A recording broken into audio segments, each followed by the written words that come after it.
There's a list I've been making in my head, not really on purpose. It started forming on its own really over the past few years. It's a list of things I used to treat as important, and now I kind of realize they were eating my time and my energy, and in some cases, even my health. And it didn't actually matter the way I thought they did. And the list is actually longer than I expected. Now, I'm sure some of you can probably relate to this as well. And actually, I'm not even sure I would have seen any of it if my life hadn't forced me to slow down and look. Priorities feel almost like self-evident when you're right inside of them. You don't question them because everybody around you treats them the same way. You got your status, productivity, you got to be productive, appearance, accumulation, keeping up. These things all feel important because the whole environment confirms that they are. And it's really easy to get caught up in those moments, and those moments last longer and longer because it's a cycle. The keeping up almost seems like it's not a matter of should you, it's a matter like you have to keep up. You're losing something, you're falling behind, you're going to be lesser value. And because the lifestyle is so busy, you don't even get a chance to analyze it. You're just thrown in the system, you keep going at it. And then something shifts. For some people, it can be like a health scare, or for others, it's, age, lost, you just lose your enthusiasm. You get exhausted. Or it's simply a quiet moment where you look up and wonder how you even got here. Whatever the trigger, when their perspective shifts, it doesn't shift a little, actually, it really kicks in. It shifts in a way that makes you look back, at the last decade and wonder, what were you actually doing? For me, it was, that moment when you start realizing how much effort you put into everything, and then you still got a long ways to go. I'll say it hit me at, pretty much around 50 years old. Because at that time, I had the intention of waiting until I'm 65 to retire, and then I was planning on going abroad and checking it. I have never been yet at that time, but I wanted to go from everything I'm seeing and hearing about how cost effective it is and the weather and so on and so forth. And I was working full-heartedly. I mean, I was going 7 days a week. I got my plan. I was getting things done. I wanted to make sure I'm fully prepared, working on the house, getting things organized, thinking, okay, am I going to be renting out part of it? Am I going to be, moving into a fifth wheel kind of thing? There was a lot of stuff I was analyzing and figuring out for the money, get the best bang for your buck, working on everything. And there was a little bit of a shift right there when I got the empty nest syndrome. And I started realizing, okay, I still got 15 more years to go before I retire. And little things like, what am I doing all this for, kind of hit. And I mean, I knew what my goal was, why I'm doing it, but I just was drowning in overworked, high stress. My body started shutting down. My mind was strong, but my body was really shutting down. And it was giving me warning signs. It was giving me some warning signs for the years prior to all of that. But I kind of ignored them, thinking like, okay, this is just foolish. Let's just get down to it and let's keep going. I mean, I was working pretty aggressively. And the body really keeps an honest account of the life you've been living, even when the mind rationalizes it. And I just remember thinking really clearly, I had 15 more years to go. And I literally started that career 15 years ago. So I was right in the middle thinking, okay, I've just done 15 years. And now I really started noticing the effects on my body. And I realized, okay, I've got to really analyze this seriously, because I don't think I'm going to make it another 15 years. And really, what's it all worth then? And I think it was a little bit of the empty nest syndrome as well, going on by myself there, realizing, okay, this and that. So there was a few issues that were hitting kind of all at once, but it made me really put things in perspective, or it made me really having to look at everything and realizing, okay, how far can I continue when I'm realizing that the body is really, it's sending out red signals here. Youth really makes costs of your body invisible when you're younger. You can run hard and recover, and you can just ignore. You can ignore the signals, and just keep going. But at some point, really, and it's different for everybody, but the cost stops being invisible. What you see when you finally look at them clearly changes what you're willing to keep, paying for. And I'm going to have to really emphasize that moment is not a subtle moment. That kind of hits you like a brick wall. And this is the pivot point where you can look at it very negatively or a little bit positively. And I would think most people kind of fall into it a little bit negatively, because you look at it, everything that you're changing, you can't do the same way you used to? And what's it all worth? Then you run the risk of realizing, well, was this a bit of an illusion I was chasing what I'm after? But these shifts have a very strange hidden gift in that, really, in all honesty. I'm not saying that aging or health changes are good, but they cut through the noise in a way that comfort, there's comfort over success. And then you start seeing the things that actually matter get very clear, very fast. The things that don't suddenly cost too much to maintain. I had never looked at myself as materialistic, truly not.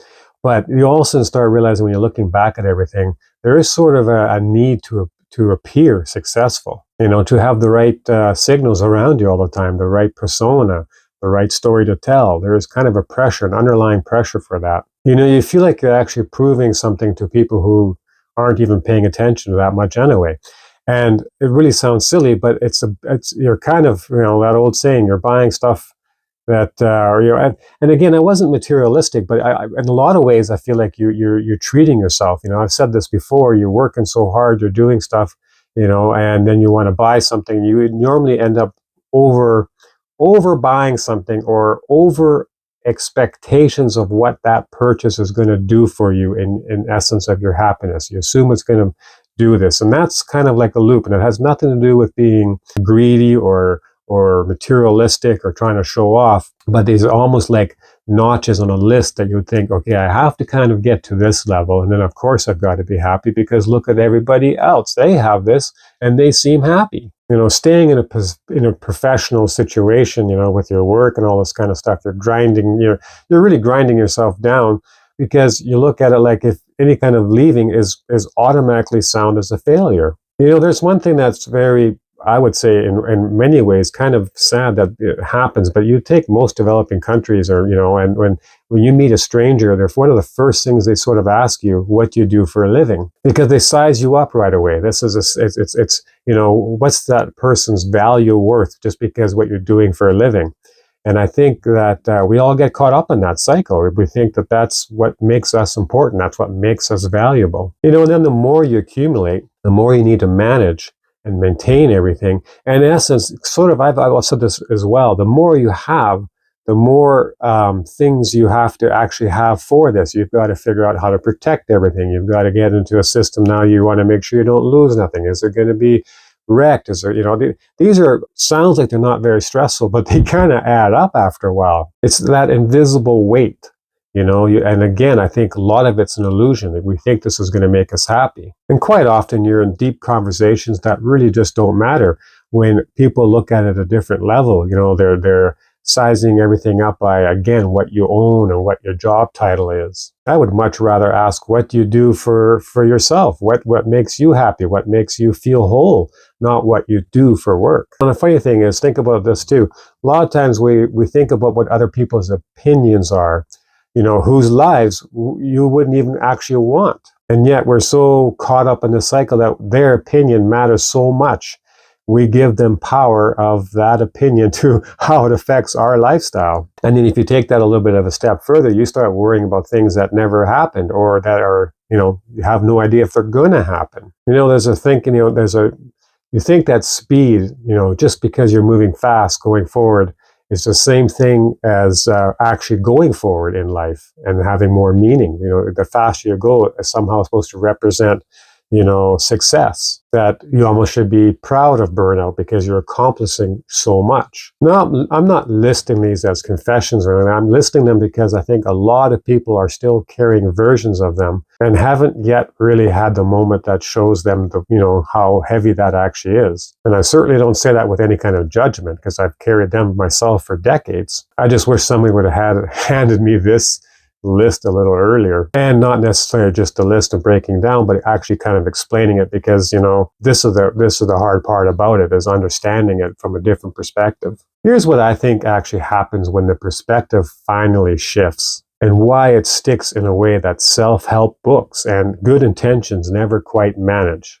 Experience teaches what reflection can't. I mean, you can intellectually understand the status, that, the accumulation aren't the path to fulfillment. You can read it, you can agree, you can nod along, but knowing it and feeling it in your body, in your actual daily life, is completely two different things. And what changes this behavior isn't the information, it's the experience that makes the old priorities generally lose their pull, their value. And then when your body kicks in and your health asks you to reconsider what you're spending yourself on, when age makes certain costs visible that youth kept hidden, then I would say, the reprioritization isn't a decision, it's an actual recognition. And it's not like you don't convince yourself the old things weren't worth it. You just stop wanting them in the same way they used to be, and then that space opens up, and that's where something quieter and much more honest gets to grow. And, because the shift was pretty sudden for myself, and I think for most people when you really hit that wall, but something else takes over. And when you start realizing the simpler things, and the slower things that are happening, you start understanding the value in these slower days and in the moment living. You start really seeing the pure gold in that. Almost like the days belong to you now, not you running for the days. In other words, you're not trying to chase something. You're letting things come to you. Huge difference. And I understand that for a lot of people, this is going to be extremely hard to understand. It's like when you have a really sore back, you're trying to explain pain. They don't understand until somebody actually has that. And those experiences is what makes it, happen and feel real. I mean, I can't hand anybody, nobody can hand a perspective shift.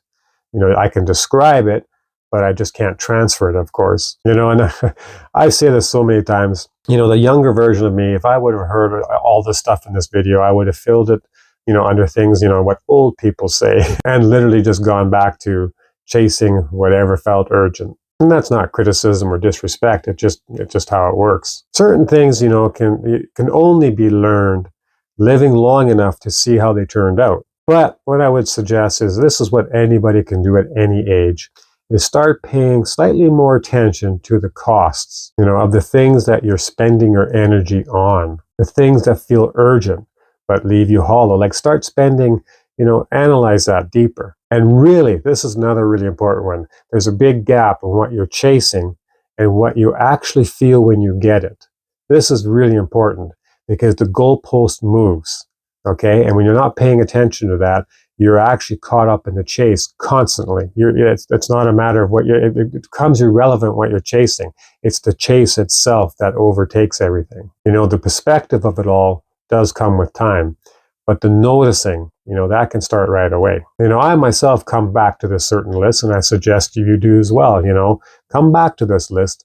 It's not just to read it again, just to acknowledge that everyone has their own version of it. Things will eventually look back on this and see differently, priorities that will quietly rearrange themselves in a life, that's yourself the harder questions. The question really isn't whether the shift is coming. For most of it is at some point in time. Like the old saying, it's not a matter of if, it's a matter of when. And then I would argue is the question, is it whether you want to wait for it or wait for something to force it? And if there's any kind of advice I can give, it's start looking at this list earlier, much earlier than when I did. I'm still working through mine and I've got lots to learn, but I'm glad I'm finally looking at it and appreciating it. And this is a big part of why I'm doing this channel.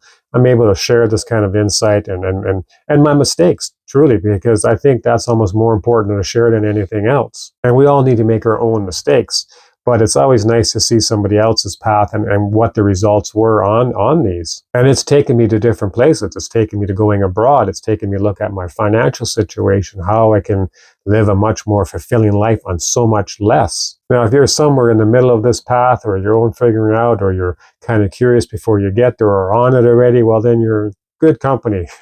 Because here I'm going to explore all avenues and really looking at, because I'm still not, I don't have my head in the sand. I do realize we all need an income. We need financial security. We need stability.